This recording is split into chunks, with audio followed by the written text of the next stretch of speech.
Alright, so it's been a while, but we got the 1072 spoilers, and this chapter is super exciting. Like, you guys are really gonna like this one. A bunch of reveals and a huge pivotal fight as well. So let's just get right into it. So on the cover, we see Queen, Judge, and Caesar are creating weapons. So forgive me, but I haven't been talking about this cover story for like the last 3 months or so, but long story short, Caesar and Germa escaped Whole Cake Island and met back up with Judge. And I guess Queen eventually got there too, leaving Guano at some point, and they're kind of like making this new begrudged version of Mads, I suppose, and the weapons they're creating are definitely going to come back into play later on. Flashback. Vegapunk explains that Kuma's power turns intangible things into tangible things, like he did with Luffy's pain in Thriller Bark. Okay, so this is like the first huge reveal of this chapter, and it's the truth about Kuma's fruit. So I actually really like this because it leaves a lot of exciting possibilities going forward, because this is, I think, the second instance of this happening so far, right? With like a fruit turning out to be not what we thought it was. You know, the big iconic example was last year with Luffy's rubber fruit turning out to be the mythical Zou and Nika fruit, but now with Kuma, his Nikyu no Mi fruit, or the Pawpaw fruit, is not what we originally thought it to be. With supposedly the ability to repel things, it turns out it actually makes intangible things into tangible things. And the example here is like Luffy's pain in Thriller Bark. After his fight with Moria, he was just, completely wrecked, and he made this deal with Kuma to where he eventually just drew his pain out of him and turned it into like some balloon, and that led to one of the greatest moments in the series with the whole Zoro nothing happened thing. So that explains that, but like, how does he do the Ursus shock? I mean, I guess that is an easier way to be explained, but as for him like flying people to locations and stuff, like how does that work exactly? How is that making the intangible tangible? And one of the possibilities, I suppose, is that he's like making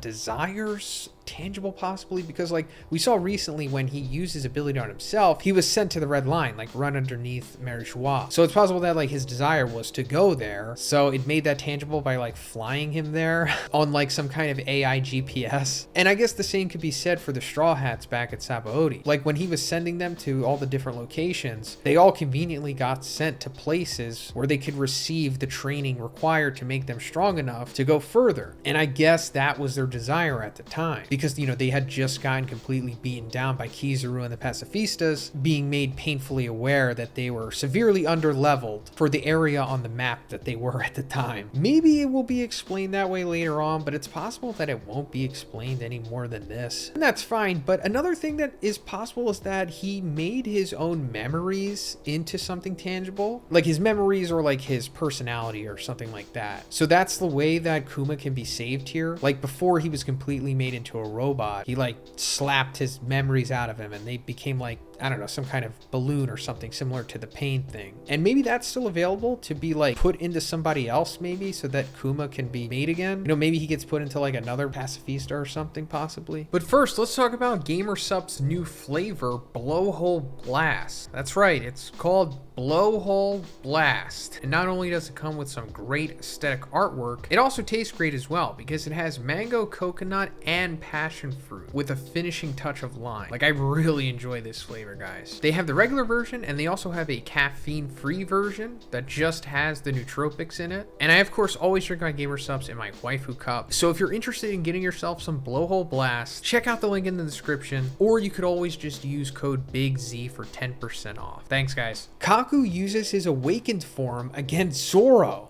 although Zoro defeats him. Okay, so that was fast, but also confirming that Kaku does in fact have an awakened form, which makes sense, because we need something from him going into this arc to raise the stakes and to not be too affected by the power creep coming out of Wano. And, also Lucci has an awakened form, and I think Kaku was only like 1,800 points away or something from Lucci's power level back when they showed that. But we got to this fight because in the previous chapter, after CP0 had got back together and had control of the Seraphims, they were looking for a way to lure Vegapunk out of the lab. And as they were like approaching it, they saw the Sunny, and Lucci was like, this is a good time to destroy it. And Kaku jumped up and threw a Stormleg Sky Slicer at it. But Zoro was on the ship napping because him and Brook had stayed behind when the rest of the group had went with with Lilith. And he wakes up and he instantly deflects it, no problem, and then clashes with Kaku. So I guess this is the continuation of that, and it eventually got to the point of Kaku using his awakened form, and Zoro just defeats him, which we all knew was coming. I mean, Luffy destroyed awakened Lucci in the previous chapter, so Zoro should follow suit here. This also makes me wonder what this is leading to. Considering that Zoro and Luffy just had these 2 easy victories, I guess this means that they're both going to face Kizaru, because that would be amazing.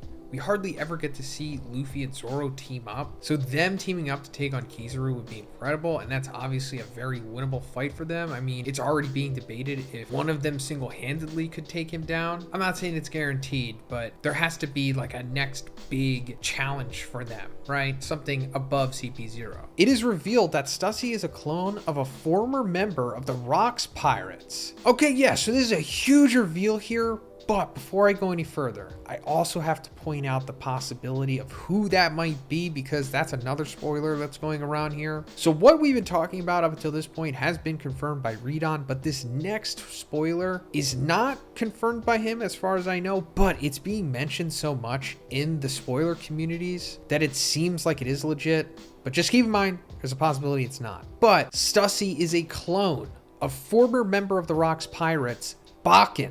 Bakken is Weevil's mother. So before I go further, just one more time, this is not 100% confirmed. However, if it is, it makes sense to me, because I guess they do look similar and the aging lines up with how Oda likes to age some of his characters. But this could confirm that Bakken was in fact a part of Rox's crew, which we speculated about. And if she did look like Stussy when she was young, then I guess it makes sense that Whitebeard would, you know, get with her to make Weevil, because that's like Bakken's identity at this point, going around saying that Weevil is Whitebeard's son. And we never really had any proof for it other than Weevil kind of looks like him and he's really strong. But if Whitebeard didn't like actually get together with Bakken here, then another popular theory that's been going around for a few weeks now is that Weevil could have been like a first generation Seraphim or something, and he was supposed to be like the Seraphim Whitebeard, but he came out all goofy because the process wasn't perfected yet, and maybe Bakken was used in that process somehow. And I guess this also confirms that Stussy did grow up on Egghead, because, you know, she was familiar with the environment and everything, and I guess she was made there. Like Vegapunk cloned Bakken and made her. And that leaves the possibility for the other Rocks members to be cloned as well, which, man, does this mean that like Blackbeard is a clone of Rocks? I guess that's a possibility too. Maybe I'll talk about that with Sai in our next collab, but that's pretty much it for this one, guys. Let me know what you think about these spoilers in the comments, and subscribe if you haven't already. We're going to be going over the full summary either tomorrow or Wednesday, so look out for that too, and have a great day.